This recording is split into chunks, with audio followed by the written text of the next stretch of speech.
गत्यंतर नाही. मी आता सगळ्या संस्थांच्या मध्ये खरेदी विक्री संघ, दूध संघ, मार्केट कमिटी आणि बारामती बँक या चारही ठिकाणी करायला सांगितलेलं आहे. मी त्या कंपनीला सांगितलं ट्रायल म्हणून तुम्ही माझ्या संस्था करून दाखवा, माझं उत्पन्न वाढून दाखवा, मग नंतर मी राज्यामध्ये आव्हान करीन. त्याच्यावर आपला काही पैसा तिथं जात नाही, काळजी करू नका. आणि त्याच्यातनं रिझल्ट चांगले येत आहे. गणेश पण जवळपास 62 एकर ऊस मी आणि माझ्या नातेवाईकांचा ठिबकवर केलेला आहे. 7 का 8 एकर आता केळी पण ठिबक आपल्या एआयवरचा वापर करतोय. आणि त्याच्यातून माझ्या माहितीप्रमाणे ते म्हणले दादा 60-70 टन तुमचा ऊस निघत होता, मी 100 टन ऊसाची गॅरंटी देतो. त्याच्यामुळे एवढा टन ऊस वाढणार आहे. बापू तुम्ही परवा मिटिंगला VSI ला आलेला होता, त्यामध्ये माझ्या माहितीप्रमाणे 9,250 रुपये अनुदान मिळणार होतं, बरोबर ना?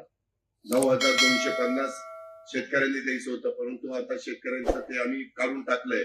आता 18,250 रुपये VSI तिथं भरणार आहे. त्याच्यानंतर मला वाटतं 6,750 साखर कारखाना भरणार आहे. आणि ते AI चा वापर करा. तुमच्या इथला शेतकरी फार बहादर आहे. द्राक्षाच्या बागा इथल्या उत्तम आहे, बोरीच्या तर त्याच्यापेक्षा उत्तम आहे. बागा काढल्या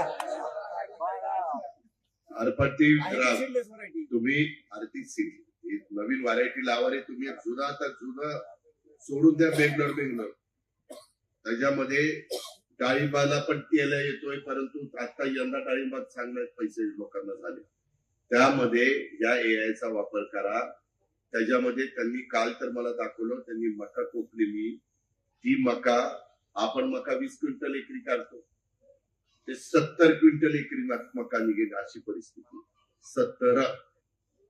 तशाच पद्धतीने बाकीच्या पिकांचं आहे. ते आता इतक्या जवळ आहे, जरा इकडे तिकडे चकाट्या पेटवायला जाण्यापेक्षा तिथं जावा, कुठं कृषी विज्ञान केंद्रावर, आणि तिथं बघा. तिथं काही दाखवत नाही, तिथं दिसते राहणार. काल मी तिथं 5-6 व्हरायटीचा खोडवा बघितला. इतका सुंदर खोडवा आहे. अंदाज आहे कदाचित 100 टन खोडवा त्या ठिकाणी निघेल. खोडवा म्हणजे अडसाली तर ते 125च्या पुढं 130 पर्यंत जातील. चौधरी वस्तीवरची व्यायामशाळा 20 लाख रुपयाची बांधलेली, त्याचंही उद्घाटन झालं असं मी जाहीर करतो. त्याच्यामध्ये आता व्यायाम करा सगळ्यांनी तिथं जाऊन, आणि ती चांगली बॉडी कमवल्यानंतर चुकीचं काही करू नका, वेडवाकडे वागू नका, गुंडगिरी दहशत काही करू नका, नीटपणे वागा, कायदा हातात घेण्याचा प्रयत्न करू नका. मी आपल्याला सगळ्यांना सांगतोय बाबांनो, या सगळ्या नवीन तंत्रज्ञानाचा वापर केल्याशिवाय आपण पुढे जाऊ शकत नाही. ही गोष्ट लक्षामध्ये ठेवा. अलीकडच्या काळामध्ये तर गायींना, काल मला त्या कृषी विज्ञान केंद्राच्या मीटिंग मध्ये दाखवलं, एक होस्टेन गाय HF ती जवळपास तिथं 55 लिटर दूध देते.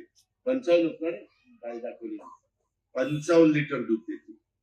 पण त्याच्याकरता खाद्य कुठलं टाकलं पाहिजे, हिरवा चारा, त्याच्यामध्ये तुम्ही काय काय वाढलेली वैरण किती दिली पाहिजे, खाद्य कसं दिलं पाहिजे, हे AI सांगतं.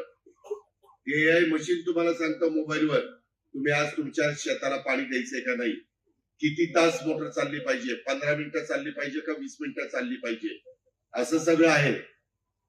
त्या गोष्टीचा जरा विचार करा, तर आपण आपला प्रपंच उत्तम पद्धतीने चालू शकणार आहे. त्याच्यामध्ये मी तुमचा लोकप्रतिनिधी या नात्याने जेवढं काही सहकार्य करता येईल तेवढं करीन. आता साखर कारखान्याच्या बाबतीमध्ये पहिल्या टप्प्यात 10,000 घेतले होते, पण लोकांनी रिस्पॉन्स दिला नाही म्हणून ते 5,000 केलंय. आता रिस्पॉन्स फर्स्ट कम फर्स्ट येतील त्यांना मिळेल, आणि त्याच्या पुढचे येतील त्यांना बापू मी कृषी मंत्रालयाला मी ह्याचा सांगेल तत्व भरणीला, आणि त्या पुढच्यांना पण आल्यावरती म्हणतील आम्ही जरा उशीर झाला, त्यांना आपण ऍग्रिकल्चर डिपार्टमेंट कडनं देऊ. त्याच्याकरता पण मी 250 कोटी रुपयाची तरतूद वर्षाकरता केली होती, 2 वर्षाला 500, पण गरज पडली तर वर्षातच 500 कोटी रुपये माझ्या बहिराज्याच्या करता, शेतकऱ्याच्या करता द्यायला मी मागं पुढे बघणार नाही. तुम्ही काही काळजी करू नका. या पद्धतीनं आपण पुढे जाऊया, आणि ह्याच्यातून आपण आपल्या समाजाचं भलं करण्याचा प्रयत्न हा निश्चितपणे करूया, अशा प्रकारची विनंती मी आपल्या सगळ्यांना करतो.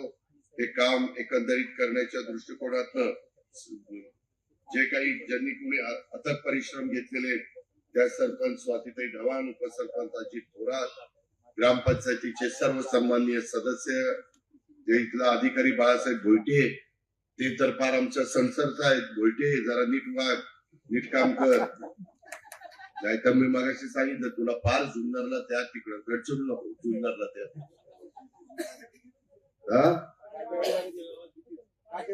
शाबास कोईन वर नाही भारी काम दिसते. नाही आम्ही नवीन भरती करतोय. काय होतं ती बॅच MPSC कडनं येत नाही. आम्हाला भरती करायची म्हणजे 10,000ची भरती आम्ही केली. तर सर्व गावकऱ्यांना देखील पुन्हा एकदा मनापासून तुम्हाला धन्यवाद देतो. एकोपा ठेवा बाबांनो, जातीय सलोखा ठेवा. जाती जातीमध्ये तेढ निर्माण करून देऊ नका. कुणाचंच भलं झालं नाही, वाटोळ होईल त्याने सगळ्यांचं. 3.5 वर्ष सरपंच होते आपले हरिभाऊचे. आता हे घाटपाटाचे सरपंच झाले, त्यांचं काही तुम्ही नावच घेतलं नाही. 3.5 वर्ष त्यांनी आतापर्यंत जे 3.5 वर्ष, 6 महिने, 4 महिने, 2 वर्ष काय असतील सरपंच, त्या सगळ्यांना धन्यवाद. 2021 पासून आतापर्यंत होते. अरे बा आता कुणाकुणाची नाव घेऊ, तिच्या आयला मी काही नावं घ्यायला आलोय. बायकोचं नाव कधी घेतलं नाही तर आता कुणाकुणाची नावं घ्यायला लावतोय. मी काय उखाणा घ्यायला आलो काय इथं? सगळ्यांचं आता सांगितलं. तुम्ही ना खरंच डोक्यावर पडलाय काय कशावर पडलाय? मी सांगतोय ना, ज्यांनी ज्यांनी या उभारणीमध्ये, तुला एक माहितीये का, तू जर एकदम चांगलं काम केलं